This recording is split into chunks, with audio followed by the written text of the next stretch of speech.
पत्रकार एवं छायाकार मित्रों का आप लोगों से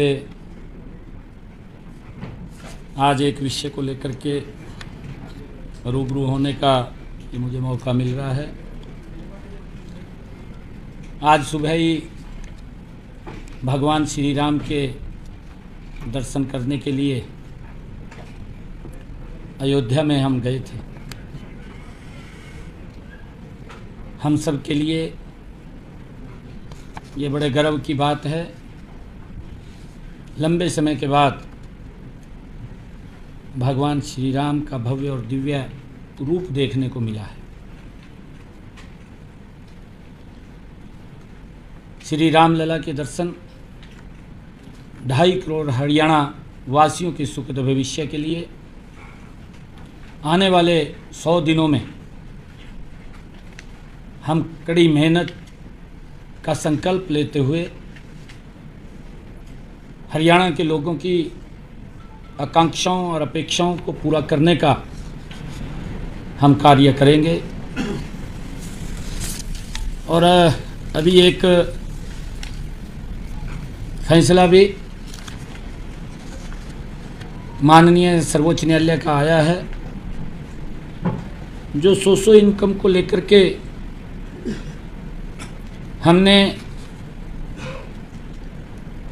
अपने प्रदेश के गरीब विधवाओं, गरीब अनाथ बच्चों और दशकों से सरकारी नौकरियों से वंचित गरीब परिवारों के सदस्यों,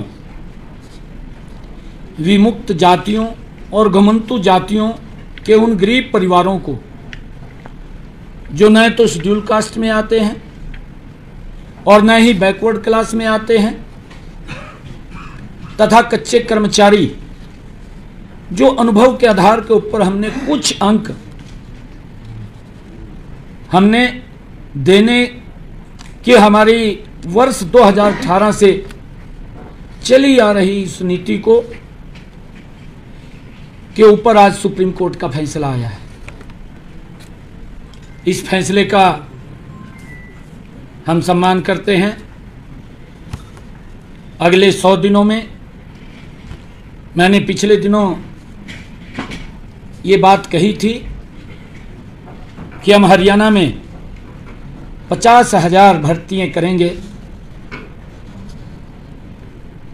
हम उन 50,000 भर्तियों का आने वाले समय में ये संकल्प लेते हैं कि हम उसको पूरा करेंगे। परंतु आपके माध्यम से आज मैं 5 बातें हरियाणा के जनता के सामने पहुंचाना चाहता हूं। हमारी सामाजिक आर्थिक नीति अंत्योदय पर आधारित है। हम इस नीति पर अडिग थे, अडिग रहेंगे, अडिग हैं। जिन हजारों युवाओं ने आज इस नीति के बल पर हरियाणा सरकार में ज्वाइनिंग की है, किसी को भी निकलने नहीं दिया जाएगा। आज इस फैसले से सीईटी के एग्जाम पर कोई सवालिया निशान नहीं है। कांग्रेस के लोग इस फैसले पर ओछी राजनीति के लिए उल्टे सीधे बयानबाजी कर रहे हैं। वो झूठ फैलाने का काम कर रहे हैं, वो भ्रम फैलाने का काम कर रहे हैं। यदि कांग्रेस के लोगों को इन गरीब विधवाओं, गरीब अनाथ बच्चों, बिना नौकरी वाले परिवारों, कच्चे कर्मचारियों, विमुक्त जातियों के युवाओं के खिलाफ हैं, तो इस पर विचार करें। मैं कांग्रेस के लोगों को कहना चाहता हूं, वो इस पर विचार करें, क्योंकि हमारी सरकार गरीबों के हकों के लिए लड़ रही है। हम इनको अगर जरूरत पड़ी एक विधेयक विधानसभा में ला करके लेकर के आएंगे, ताकि गरीब व्यक्ति के लिए जो अंत्योदय की भावना से हमारी सरकार ने जो गरीब व्यक्ति को लाभ दिया है, हमारी सरकार मजबूती से उन गरीब लोगों के साथ खड़ी है। टस से मस नहीं होगी, चाहे हमें रिव्यू पिटीशन में जाना पड़े, चाहे हमें विधानसभा में विधेयक लेकर के आना पड़े, हम गरीब लोगों के साथ हैं। परंतु पिछली सरकार के दौरान जो कांग्रेस के लोग आज उन गरीब लोगों के, अगर किसी के परिवार में नौकरी नहीं है, परिवार गरीब है, अनाथ है, माँ बाप नहीं है, घर में कमाने वाला कोई नहीं है, अगर इस योजना के माध्यम से उस परिवार में अगर दीपक जला है, अगर प्रकाश हुआ है, तो कांग्रेस के लोगों को इतना उत्साहित होने की आवश्यकता नहीं है। अगर वो इतना उत्साहित हो रहे हैं तो ये कांग्रेस के लोग ये गरीब के विरोधी हैं। ये स्पष्ट इनके इस बयानों से दिखाई दे रहा है। मैं उनको आईना भी दिखाना चाहता हूं, जो लोग ट्वीट करके बात करते हैं, जो लोग इस फैसले के ऊपर भ्रम की स्थिति पैदा कर रहे हैं। इनकी सरकार में सरकारी नौकरियों लेने के अंदर भाई भतीजावाद एकदम सर उठा करके दिखाई देता था। क्षेत्रवाद, जातिवाद का बोलबाला था। यह कांग्रेस की सरकार के अंदर था। नौकरियों की बोली लगती थी। जिनके पास ज्यादा पैसा होता था या जितनी ज्यादा पहुंच होती थी, उसी को ही नौकरी मिलती थी। इससे योग्य युवाओं में हताशा और निराशा ये कांग्रेस के समय में युवाओं के अंदर पनप गई थी। युवा पढ़ने के तरफ नहीं, इनके चक्कर काटने में लगा रहता था। माँ बाप भी इनके चक्कर काटने में लगा रहता था और अपने पड़ोस गांव के लोगों को भी लेकर के इनके चक्कर काटता रहता था कि हमें नौकरी मिल जाए। ये हालात इनके समय के अंदर था। परंतु गरीब व्यक्ति को, जिसके पास पैसा नहीं होता था, बहुत सारा बड़ा वर्ग एक ऐसा था जिसके पास देने के लिए वोट तो थी, परंतु इनके पास उनको देने के लिए नौकरी नहीं थी। किसी भी गरीब व्यक्ति को जिसके पास पैसा नहीं था, एक भी बच्चे को इन्होंने नौकरी नहीं दी, क्योंकि पर्ची और खर्ची से नौकरियां लगती थी, नौकरियों की बोलियां लगती थी, गरीब व्यक्ति की पहुंच से नौकरियां दूर थी। परंतु अगर आज हम देखें, हमने योग्यता के आधार पर बिना पर्ची बिना खर्ची के 1,32,000 नौकरियां देने का काम किया है। 1,32,000। जो लोग ट्वीट करके वाहवाही लूट रहे हैं, उन गरीबों का अपनी सरकार के अंदर तो मजाक करते थे। अगर हमने उनको कहीं गरीब व्यक्ति की हमारी सरकार ने चिंता की है, गरीब व्यक्ति के साथ हमारी सरकार खड़ी है, तो उसको लेकर के भी इनके पेट में दर्द हो रहा है। हमारे युवाओं में आज एक नई आशा और विश्वास का संचार हुआ है। वे नौकरी पाने के लिए किसी नेता की दहलीज के ऊपर हाथ नहीं फैलाना पड़ता। आज अपना स्वाभिमान से सर ऊंचा करके मेरा युवा आज हरियाणा सरकार की नौकरी ले रहा है। यह विश्वास जगाया है। पहले तो वो सिफारिश ढूंढते थे और आज लाइब्रेरी ढूंढते हैं। ये अंतर कांग्रेस की सरकार में और हमारी सरकार के अंदर आया है। और मैं ये भी बताना चाहता हूं कि हमारे हाई कोर्ट की डबल बेंच ने भी 7 दिसंबर 2018 को माननीय उच्च न्यायालय ने सरकार के सामाजिक आर्थिक आधार पर हमने जो 5 अंक दिए थे, जिसका प्रावधान किया था, उसकी सराहना भी की थी। ये हाई कोर्ट ने की थी।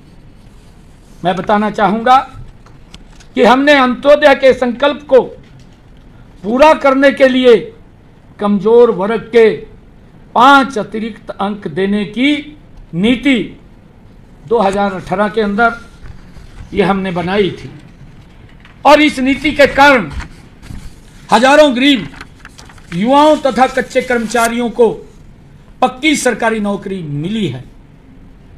इससे आहत होकर के कांग्रेस द्वारा प्रायोजित भर्ती रोको गैंग समय समय पर इस नीति के रास्ते में रोड़े अटकाता रहा है। मैं उनको कहना चाहूंगा कि ये भ्रम फैलाने का प्रयास न करें। सरकारी नौकरियां देते समय हमने प्रदेश के गरीब परिवारों का भी पूरा ध्यान रखा है। हमारी सरकार गरीब के साथ खड़ी है, इसलिए हमने जिनके परिवारों में कोई भी सरकारी नौकरी में नहीं है, उन उम्मीदवारों को सरकारी नौकरी में सामाजिक आर्थिक मानदंड के आधार पर 5 अंक देने का प्रावधान किया था। कॉमन पात्रता परीक्षा का पेपर 3 वर्षों के लिए मान्य है। जो हमने पेपर सीईटी का लिया, उस सीईटी के अंदर ये हमारे कांग्रेस के एक ऐसे नेता हैं जिसको जानकारियां भी अधूरी रहती हैं, और वो एकदम से कोई भी निर्णय आता है, उस निर्णय की जड़ों में जाने की बजाय तुरंत एकदम भ्रम की स्थिति और झूठ फैलाने का काम करता है। और उस व्यक्ति ने, मैं हैरान इस बात से हूं कि वो बुद्धिजीवी भी बनता है, परंतु किस प्रकार से वो एकदम से उतावला हो जाता है। मैं तो ये कहना चाहूंगा कि ये कांग्रेस की सरकार ये अपने गिरेबान में झांक करके देखे अपने समय के कार्यकाल को, जिस कार्यकाल के अंदर वो मंत्री भी रहा है, जिस कार्यकाल में इस विधानसभा का सदस्य भी रहा है। ट्वीट करके सुरजेवाला साहब ने ये आरोप लगाए हैं। उन्होंने कहा कि ग्रुप डी में 13,50,000 अभ्यर्थियों ने रजिस्ट्रेशन किया, और जिसमें 13,657 कुल पद थे। बिल्कुल ठीक कहा, हम इसका विरोध नहीं कर रहे हैं, परंतु मैं उसको बताना चाहता हूं कि 13,50,000 अभ्यर्थियों ने इसमें रजिस्ट्रेशन किया। 9.5 लाख युवाओं ने पेपर में उन्होंने सीईटी का पेपर दिया, और 4,20,000 युवा ने क्वालिफाई किया। जो मैंने कहा है कि वो 3 वर्ष के लिए मान्य है, और इस पेपर में कोई भी सोशल इनकम का सवाल ही नहीं है। सीईटी से ही हम अगर किसी डिपार्टमेंट के अंदर कहीं आवश्यकता पड़ती है तो हम इसी सीईटी से, जिन्होंने क्वालिफाई किया है, इसी से उठा करके ही उन बच्चों को रजिस्टर करने का काम करते हैं। ऐसे 11,000 युवाओं ने अपनी नौकरी को ज्वाइन किया है, और उसमें से 2,657 ऐसे बच्चे थे कि जो इस सोशल इनकम के कारण वो ज्वाइन करने थे, परंतु अभी हमने इन बच्चों के रिजल्ट को रोका हुआ था, हमने उनको ज्वाइन नहीं किया।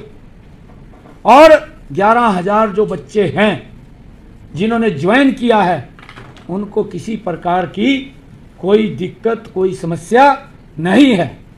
मैं इसीलिए कहना चाहता हूं कि वो भ्रम की स्थिति ना फैलाए, एकदम ही वो उतावला हो जाता है।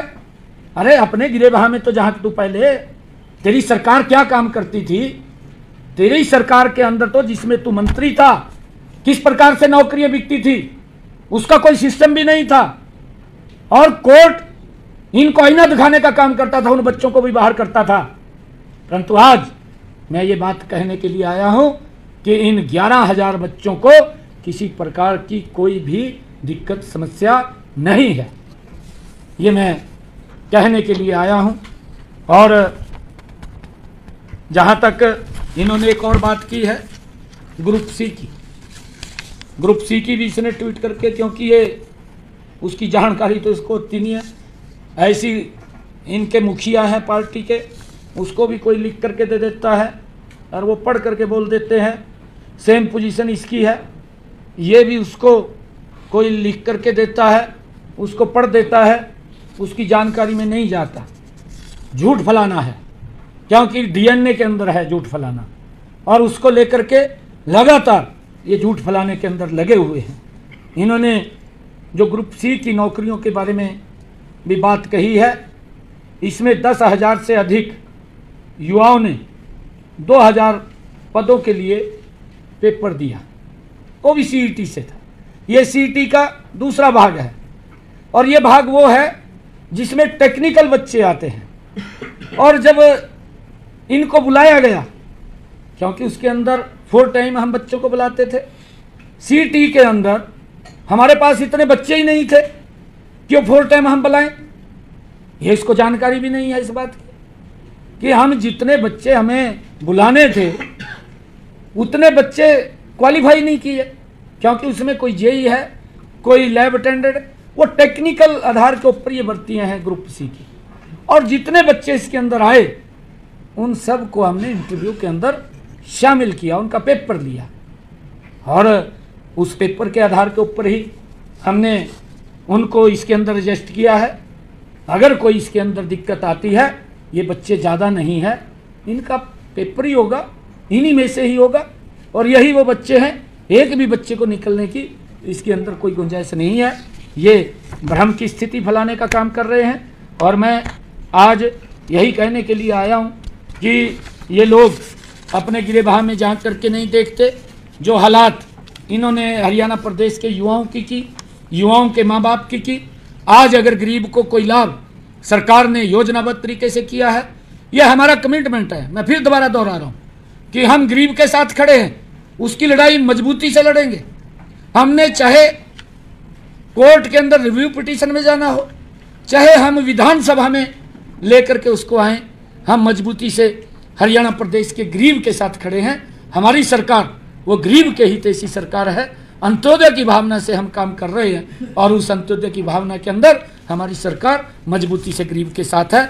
ये बात मैंने कहनी थी, और उन बच्चों को किसी प्रकार की कोई चिंता करने की ज़रूरत नहीं है। जो ये भ्रम की स्थिति फैला रहे हैं, इनकी तरफ ध्यान देने की ज़रूरत नहीं है, क्योंकि ये लोग वाहवाही लूटने का काम करते हैं। सभी बच्चों को निश्चिंत रूप से वो जहाँ पर भी हैं वो लगे रहें, उनको किसी प्रकार की कोई दिक्कत परेशानी नहीं है।